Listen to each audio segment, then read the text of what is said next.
Welcome to the Bucher and Friends podcast. Here is your host. Let's send it over to Rick Bucher. Rick Bucher.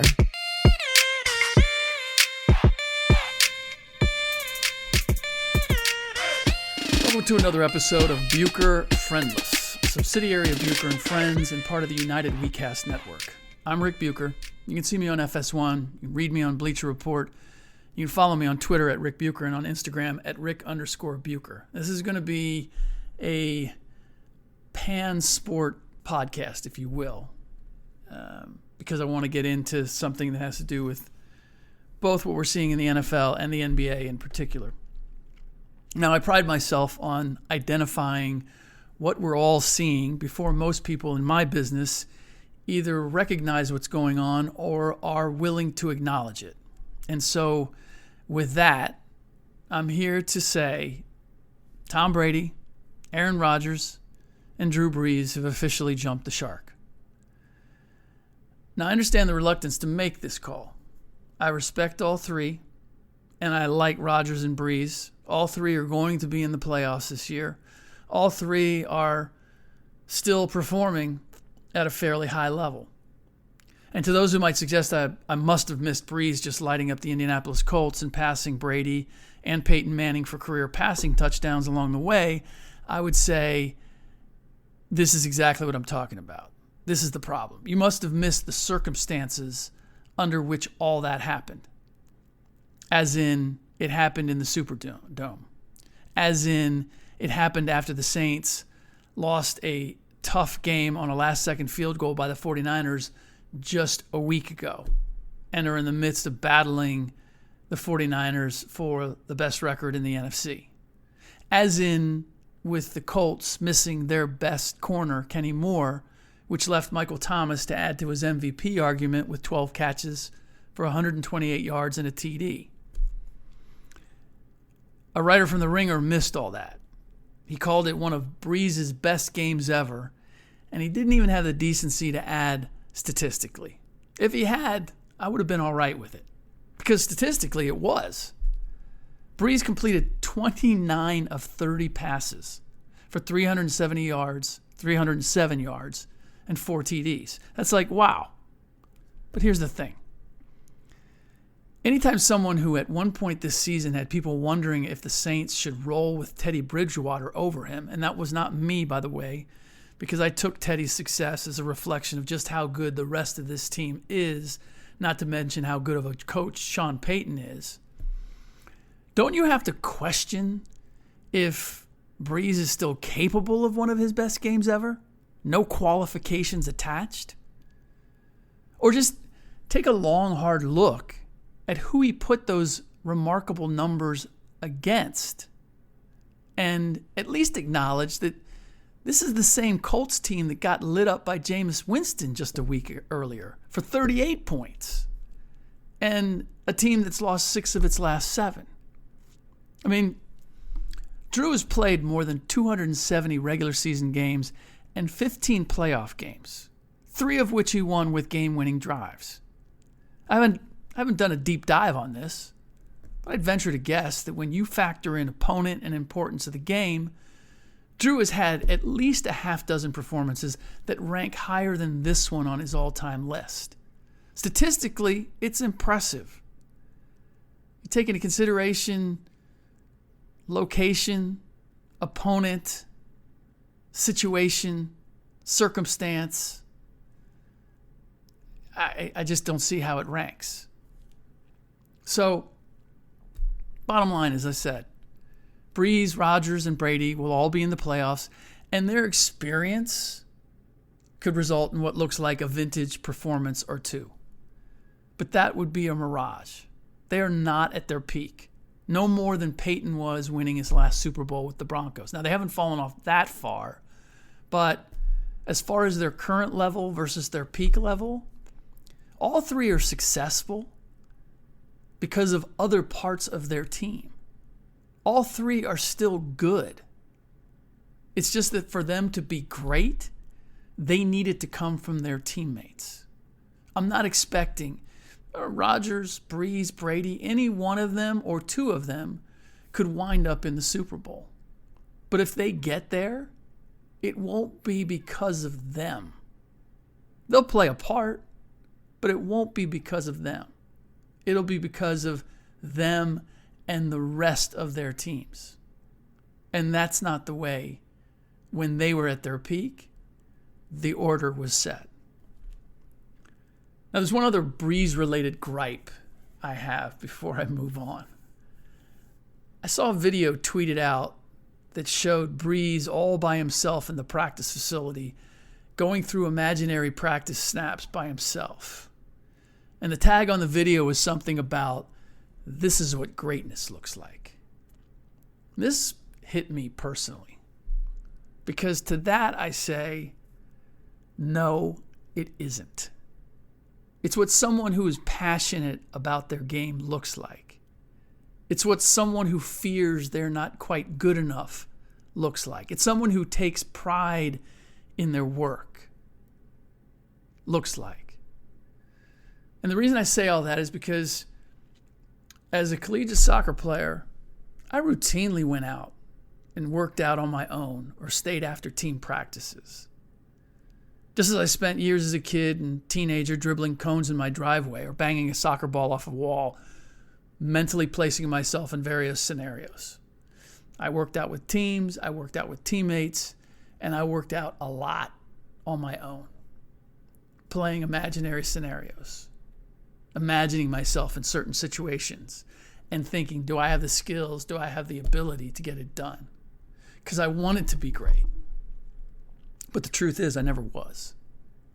I was pretty good, but I needed all that extra time and attention just to make it to the collegiate level. And I did not have an illustrious career at the collegiate level by any stretch. Played 4 years of varsity. That was probably my biggest claim to fame.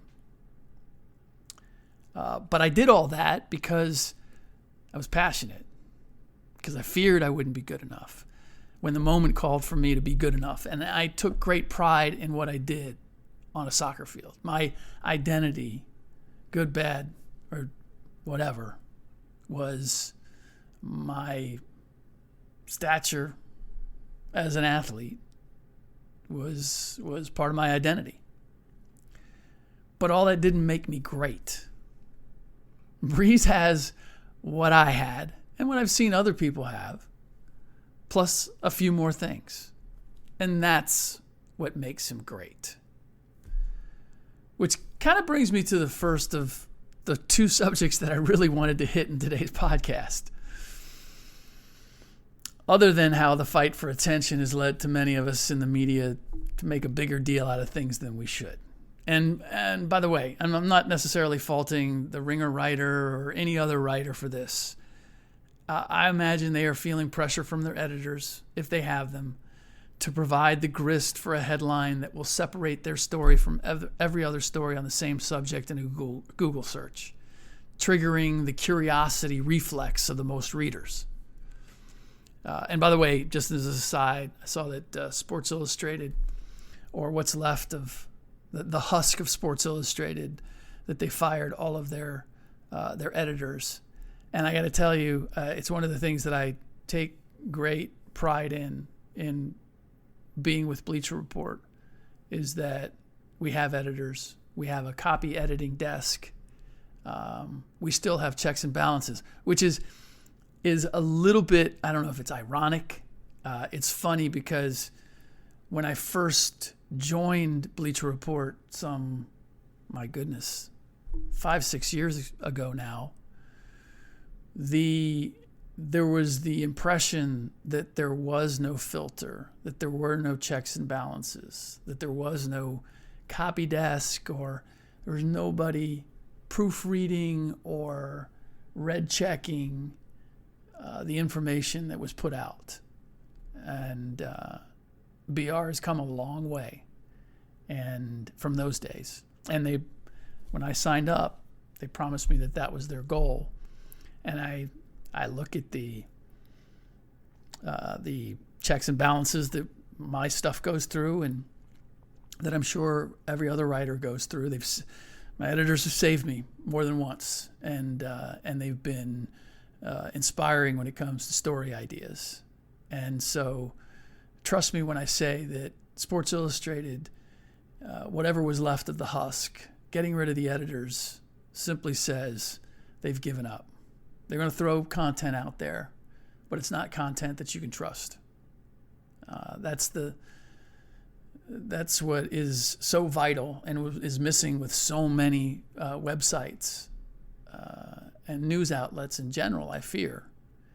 It requires somebody who is going to put a writer who's going to ask questions and is going to ask for corroboration and is going to push to make sure that every angle, every element has been thought through and double checked.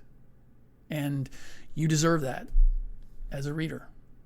And it's why there's so much content that's out there that doesn't go through that system anymore.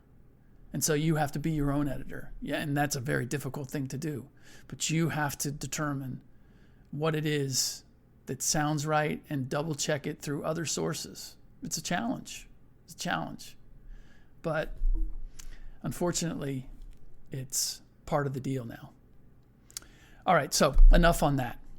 As I watch Brady in particular, unable to utilize the huge advantage that quarterbacks now have of being a running threat without the fear of getting knocked out of the game by a big hit, and mastermind Bill Belichick stymied in finding ways to take away that advantage from opposing quarterbacks who can run, it made me think about how when we're ranking all-time players, we completely ignore the vast changes in the game or the respective games over the decades. Watching mobile quarterbacks rise in value and effectiveness as rule changes have liberated them to take advantage of something that had previously been viewed as a liability, which is the desire and ability to run. It also made me think about the rise of point guards in the NBA, specifically scoring point guards, or as they were once known, shooting guards and small forwards with ball handling skills, because that's what we're seeing.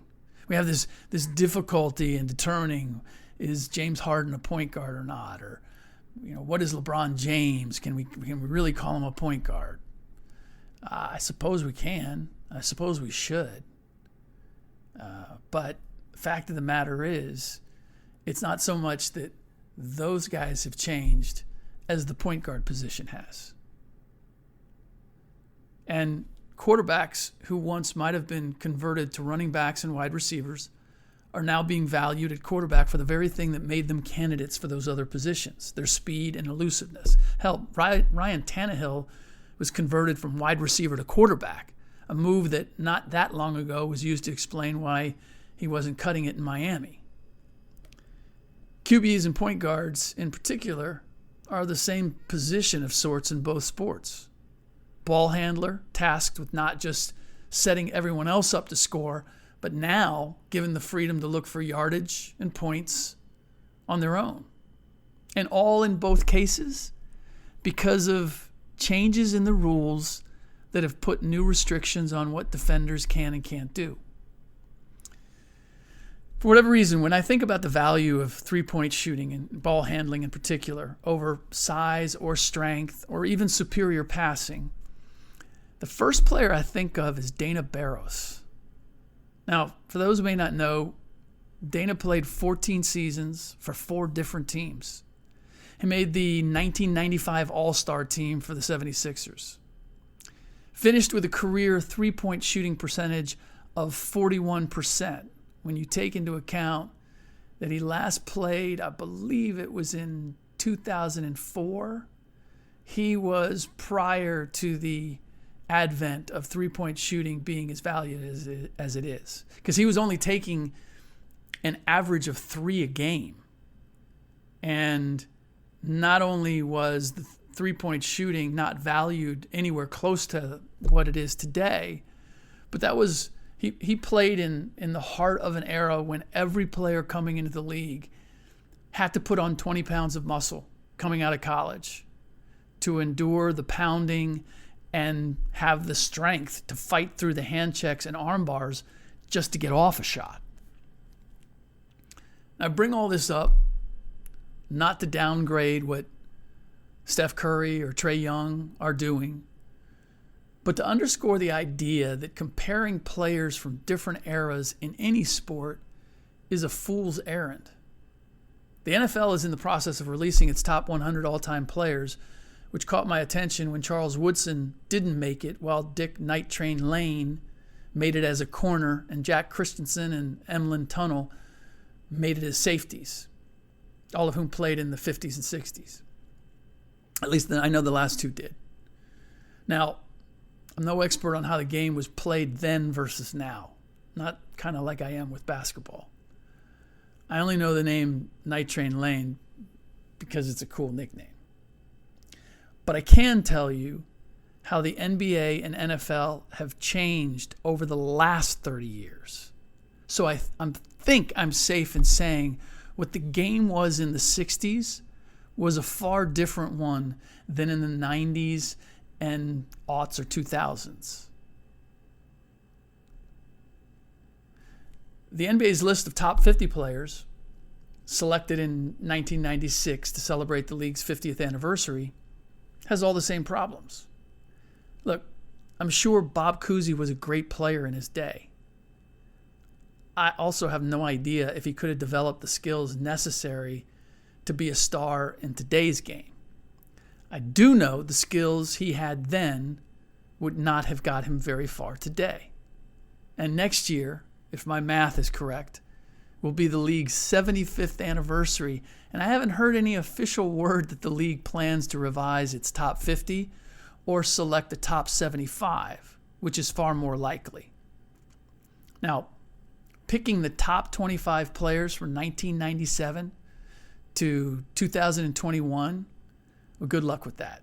Good luck with not having a multitude of complaints and questions, and I just hope that it doesn't become a thing of we're going to compare by numbers, because the way the game was played in the late 1990s and the early aughts is in no way, I mean, the game's just changed dramatically in the last 5 years. So, it's an easy segue to my next topic, which is how amazed I am at the fans who don't understand why Jared Dudley in particular is in the league. And I say that, if you noted when I talked about Bob Cousy, I said I don't know if he could have developed the skills necessary to be a star in today's game. Didn't say anything about his athleticism, size, none of that. And maybe I'm giving too much credence to some posts I've seen on social media, but I'd say, I don't know. I see someone question how or why Jared is in the NBA at least every other week, and largely because they don't think he's athletic enough. Which boggles my mind that fans, on one hand, fans today, can be so much smarter about the game because of aspects that analytics and video and just wall-to-wall coverage have uncovered, and yet can be so obtuse about how the game is actually played or what it truly takes for a team to win games. Let's put it this way. Jumping high or being tall or having blazing speed are not among the first 5 prerequisites to making the NBA.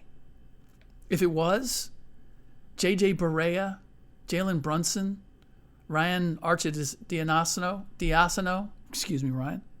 Fred VanVleet, Malcolm Brogdon, T.J. McConnell, J.J. Redick, and at this point, Chris Paul would not be in the league.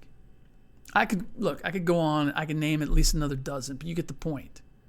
There are hundreds, if not thousands, of guys taller and faster with better verticals than all those guys. And I didn't even put Dudley on the list because he's 6'6" and around 240 pounds. You know what the number one prerequisite is, by the way? Mental toughness. And Dudley clearly has that. And I don't know that unless you've really been inside the pressure cooker and the demands of making the NBA and staying in the NBA, that you possibly understand how much pressure there is, how much competition there is. First of all, Dudley puts up with knuckleheads who have the audacity to suggest he doesn't belong in the league, a league that he's found a way to stay in for 13 seasons. Because let me tell you, Dudley is as mentally tough, I don't want to say as any player in the league, but he, without question, checks the mental toughness box. You have any idea how hard it is at 34 to stay in NBA game shape when you're averaging less than 9 minutes a game and have 9 DNPs? With all the travel, with everything, you've got to find a way to stay ready. And when you are called upon, the one thing you have to be able to do to prove your worth is knock down threes, even though you might only get one a game.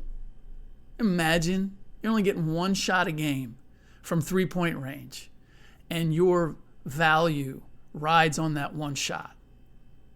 And Dudley, by the way, in case you were wondering, he's taken 15 threes this season, and he's made 9 of them. And don't go trying to tell me that if you played with LeBron and AD, you'd be making threes at a 60% clip as well. Again, anybody who's thinking that, you have no idea what the game's about. You have no idea how tough the NBA game is, because you don't know if or when you're going to play on any given night, or you're going to get a shot. And you better take that shot when it's in rhythm, and you better not take that shot just to take that shot. No matter how limited your role is, in fact, the more limited the role, the more efficient you have to be, the less room you have for error. And your ability to be on the court, to take that shot, depends on you being in the right place defensively. It's the dirty little secret why Jamal Crawford is not in the league. Yes, he can still light it up, but he can't light it up consistently enough to compensate for his consistent struggle to simply be a passable team defender. You can go through all the guys that you think can't play defense in the league right now. But the fact is, they know how to stay within the team concept. You may see every guy can get a blow by. Everybody can get beat off the dribble. It's a matter of, do they stay beat? And are they there in the spot that they're supposed to be in that prevents the next guy who gets beat off the dribble from having his guy get all the way to the rack? Are you going to force that guy to swing the ball or to pick it up? That's the question. All right. That does it for this episode of Bucher Friendless. Slightly shorter than usual episode, but I've had a lot going on. I have a few things that I'm on the cusp of announcing, some projects that I'm really excited about, along with my TV work and everything else. So whether it's Friendless or any of our other podcasts, please rate and review the show on iTunes or wherever you get your podcast.